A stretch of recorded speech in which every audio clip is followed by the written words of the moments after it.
This time I'll be breaking down Cairo Bazaar on Breakthrough.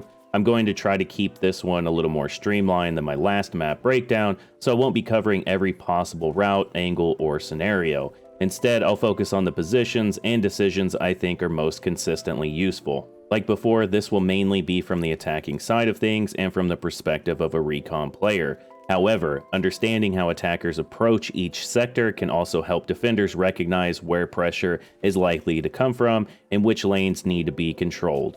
Don't forget, I'll also be doing a follow-up video next week using real gameplay clips to show some of these positions and ideas in actual matches. For the first sector, I think it's important to understand where the enemy team is usually going to be, but also where the spawns are as well. High traffic areas for the first sector include on the point here, at the wall here, this building, at A. There's also some points here where people can go up into the building as well. This is usually a good area to look also. In terms of routes that enemies take, they spawn here, here, and here. So they're going to come this way, and this way. So as we're attacking these objectives, it's important to keep in mind where the enemy is going to be coming from as our team moves forward. That way we can try to put ourselves in a position to put pressure on those movements. But starting out the gate, as you can see, we don't have a whole lot of space on either side of the map for a lot of flanking opportunities. Another thing to keep in mind is that if we're on the left side of the map, it's much more difficult to have a complete line of sight across the map due to the buildings and other structures that are in place. But if we are on the right side of the map, we have a few options that allow us to oversee some of these areas. Like I spoke about in my breakdown for Breakthrough and how to play these objectives, you want to expect the defending team to be forward of the objectives as much as possible. So a good way to attack this, oftentimes that I find, is going for B first and then transferring over to A. So again, this is a high traffic area, and if we take up this space here, we can use this alley to get a good line of sight on people that are in this area.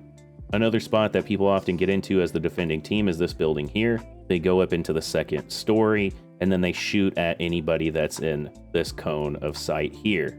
So as an attacker, we have to keep this in mind as we're moving up this direction.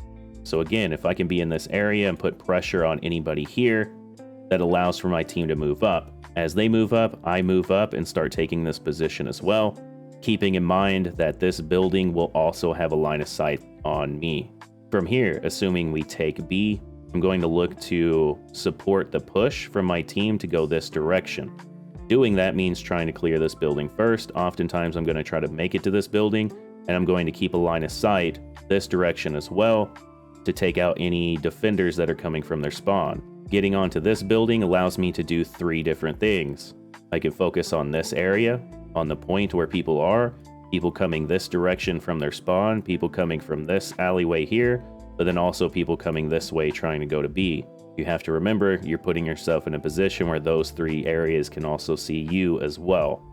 Now for the second sector, this one is probably the most difficult sector to go through for this map, as it doesn't give us a whole lot of flanking routes.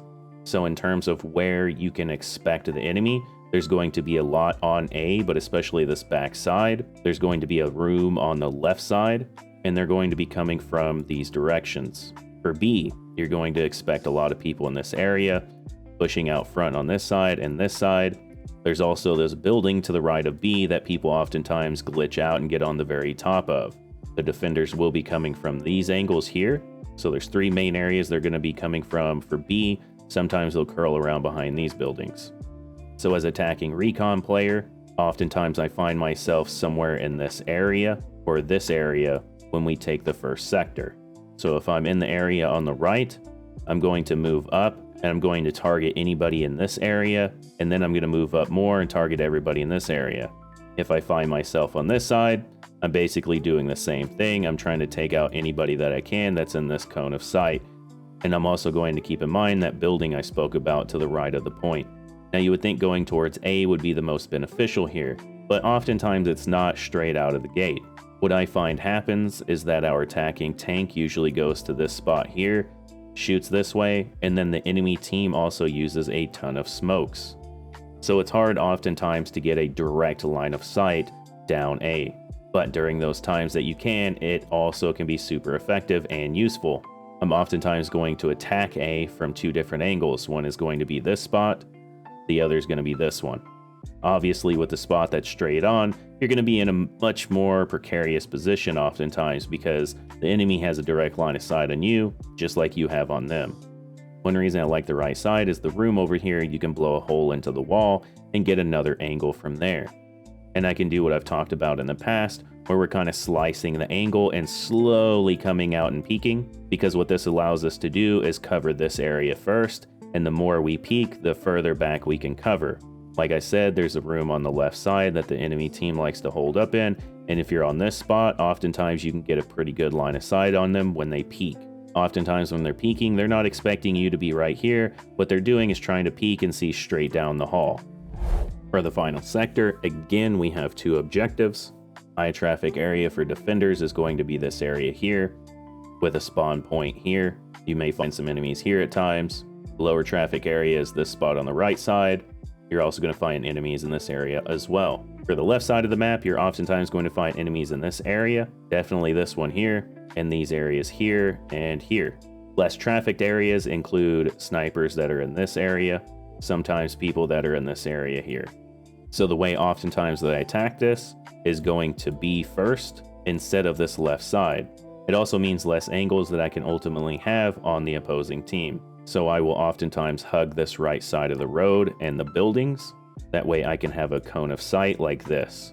And I can take on any fights that are in this area and help support my team as they move up. This allows me to move up to either this area, or somewhere around here. So once we capture it, now I'm looking at this area here, because there's going to be enemies here and they're going to be putting a lot of pressure on our team. So if we can apply pressure back, get a few kills, that forces them to drop back to this angle here. From there, I'll go this direction and go into this area, because again, it allows me to have some cone of sight here. So as I move up, I'm keeping an eye on this area here, any enemies that are coming from their spawn, and I'm seeing if I can find any enemies and take them out that are in this area. Once this area is cleared, then I can move up here and start looking down this alley here. Anyway, that covers the main positions, routes, and lanes that I focus on when attacking Cairo Bazaar. The main goal when I'm sniping on attack isn't to just sit back and collect kills, it's to clear defenders out of important lanes, punish players for holding the push, and creating enough space for my team to be able to move forward. Even if you primarily play defense, understanding these attacking routes should also be helpful for you to be able to predict where pressure is likely to come from and which positions attackers will try to use. As I've mentioned, I'll have a follow-up video using real gameplay clips to show how some of these positions and ideas actually play out during a match.